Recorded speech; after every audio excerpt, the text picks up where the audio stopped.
Hello and welcome to Mo Recaps. Today I will recap a movie called Son of a Rich.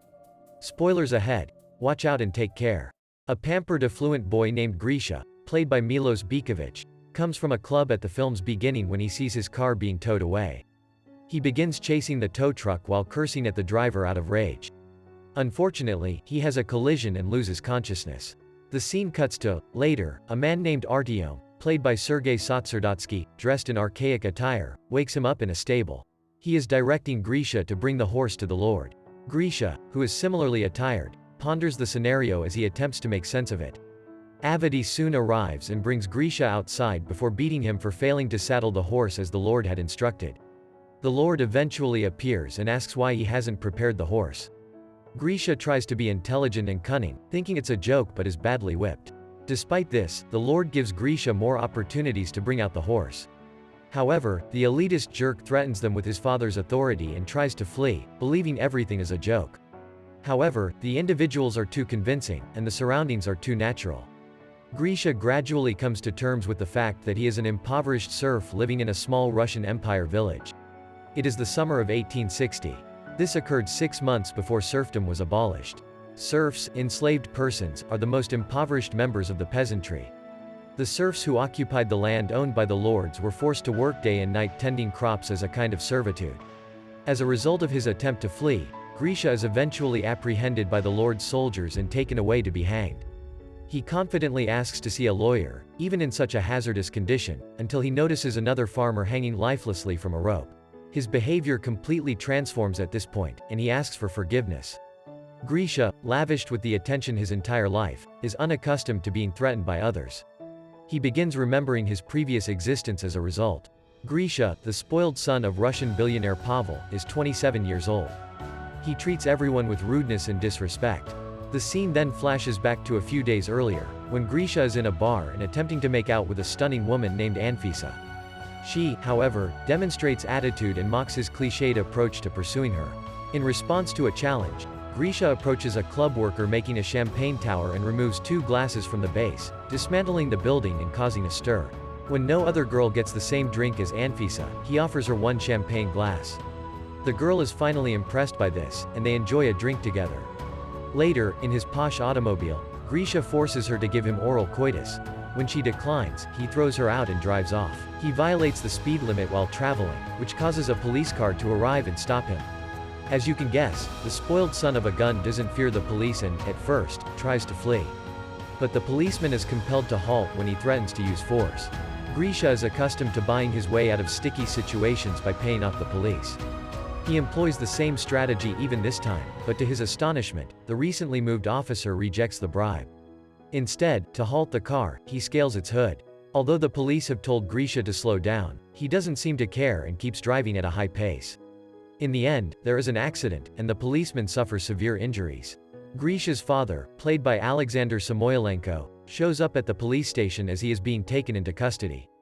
Pavel's acquaintance, the station chief, points out the several laws Grisha has committed just this month.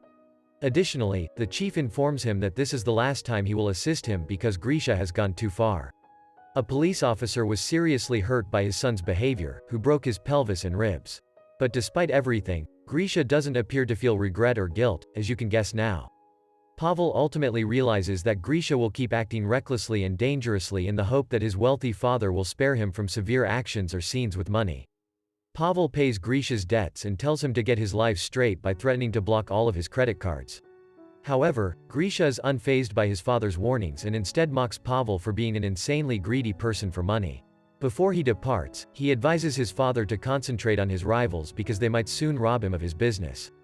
Pavel starts to hunt for a means to improve Grisha after growing tired of his son's nasty and irresponsible actions. He visits his TV producer Anastasia, played by Maria Mironova, who he is having an affair with. She quickly proposes that he meet Lev Arnoldovich, played by Ivan Oklabistin, an eccentric psychologist who was formerly one of her business clients.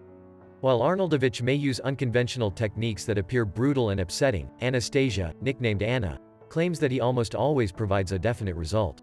Pavel doubts the strategy, but he chooses to go ahead with it because he has no other choices. The two soon arrive at the eerie psychologist's office, where Pavel gets the shock of his life when he sees Arnoldovich hanging from a rope. Unexpectedly, everything is merely a delusion. Arnoldovich specializes in creating extravagant sets for TV and film studios. He uses his talent to develop plausible but deceptive scenarios for one-on-one customer assistance. He explains that the project he is working on now involves a client who wants to pose as being hanged for testing his wife's commitment. Arnoldovich is told about Pavel's issue by Anna, but before he can offer a solution, Pavel starts to question the strange man's motives. Thankfully, Anna persuades him to at least hear the strategy. The action then shifts to Grisha leaving the club.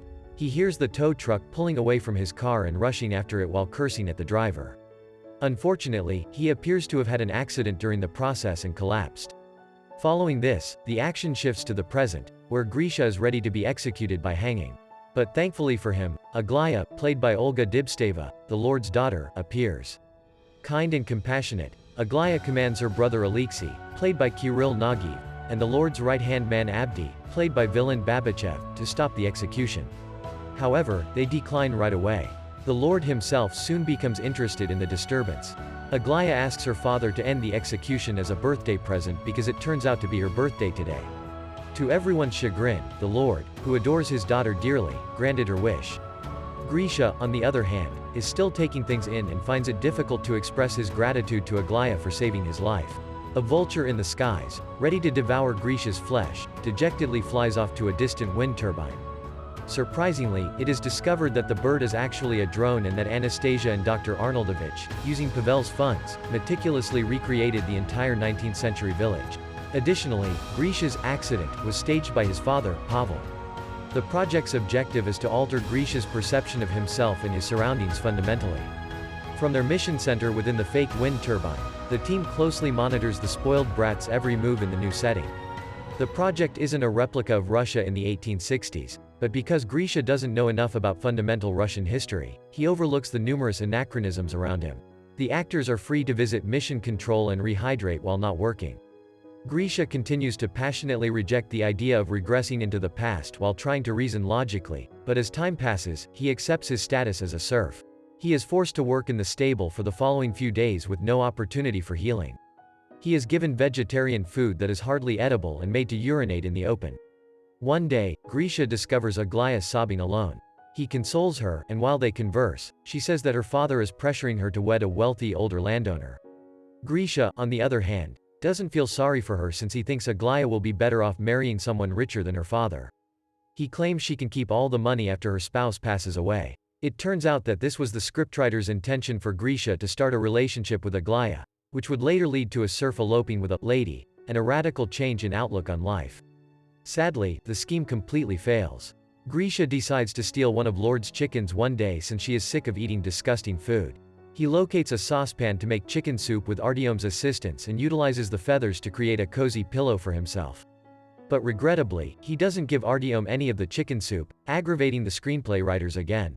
Later, when the chicken goes missing, Avadi gathers all the serfs, demands the thief come forward, and threatens to punish any serf who refuses. Avdi decides to punish the innocent Artyom since Grisha, as was to be expected, refuses to confess to taking the chicken. Grisha, however, blatantly observes as Artyom is taken away to be punished. Pavel grows impatient and restless as time passes due to Grisha's attitude not changing. He also discovers that Arnoldovich is not Anna's former customer but rather her ex-husband, which only serves to worsen his melancholy. The billionaire is shocked by this information because he has begun to feel something for Anna. She responds when he confronts her that since they are only friends with benefits, she is not required to divulge personal information about herself. Later, Artyom confronts Grisha for not owning up to his wrongdoing and following him to escape punishment. The remorseless Grisha responds, "I don't care," and claims that Abdi decided to punish him. Grisha spots a rural girl named Liza, played by Alexandra Bortich, dismounting from a horse as the two are conversing. She unexpectedly reveals her current Victoria's Secret underwear as she sits down. Before realizing that he just spotted a contemporary panty in the village of the 18th century, Grisha makes a joke. He knocks her to the ground after smelling a rat and tries to peer under her skirt. However, Artyom hastily removes him from her before he can do so. After the event, Pavel returns to the control room and decides to halt the project since he has had enough of his son's behavior not changing. Without success, Anna and Arnoldovich try to persuade him against cutting the power. When Grisha notices how people are reacting, he understands that he has gone too far. He returns to the person he offended for the first time to seek forgiveness. Pavel is astounded by this and agrees to move on with the project. Since then, Grisha has continued to develop a sincere bond with Liza. Arnoldovich suggests changing the situation such that she becomes the object of Grisha's affection after observing this. Liza despises the spoiled brat, but she decides to work with him to get better. Grisha gradually alters his opinions about life and himself along the process. He despises his past due to his repeated observation of the Lord's cruel and arrogant son, Alexei. Here it is revealed that Anton, the actor who plays Alexei, is Liza's boyfriend in real life. After Liza takes over as the project's principal actor, the actress portraying Aglaya starts to feel envious of Liza. She thus persuades Anton that Liza intends to begin a relationship with Grisha. The two start having intercourse after one thing leads to another. Unfortunately for them, Liza and Grisha notice them. Liza is upset because her lover cheated on her, while Grisha is only convinced that Aglaya and her brother, Alexei, are having an extramarital relationship. Liza is quite depressed that evening, but Grisha makes a delicious dinner and decorates the barn with candles to cheer her up. Liza is quite pleased by the action. They leave soon after and spend the night outside under the stars. Grisha tells Liza how he feels when they are stargazing, and shockingly, the two make love. An enraged Arnoldovich, on the other hand, has Aglaya and Alexei fired from their duties. In retaliation, Polina, the actress who plays Aglaya, makes the project public. A man is being tormented, she claims. Soon after, with Polina's assistance, the police start looking into the idea. Now that time is running out. Arnoldovich and the writers devise a last-minute strategy to alter Grisha's mindset permanently. They wanted the Golden Horde, often known as the Mongols, to conquer Russia in the 19th century. The Golden Horde was an empire that began to crumble in the 1500s. Grisha, however, is unaware of this out-of-date behavior. The project appears doomed when the Mongols show up shortly after and grab Liza. However, Grisha returns to his cowardly, selfish habits and flees the scene rather than protecting Liza. He eventually understands, though, that he has always retreated from difficulties and left behind his loved ones. As a result, he returns to the scene with newfound determination, valiantly repels the intruders, and saves Liza. Just as the police come and search the set, the two depart on a horse. Fortunately, Grisha has already left, and since everyone else is an actor, they quickly decide that the project is a historical film set and depart. In another place, Grisha rides his horse for a while till he comes to a gas station. He is astounded by the modern world, as one might anticipate, but before he can make sense of it, a cast member shoots him with a tranquilizer, knocking him unconscious. He is informed upon waking up that he lapsed into a coma for 3 months and that all of his fantasies were only hallucinations. As he grows, Grisha understands that Liza is never a natural person. He thus experiences depression. At a bar one day, he runs with Polina and Anton, the actors who played Aglaya and Alexei, respectively. The actors feel sorry for him when they see how miserable he is and tell him everything. Grisha becomes ecstatic at hearing this and starts looking for Liza right away.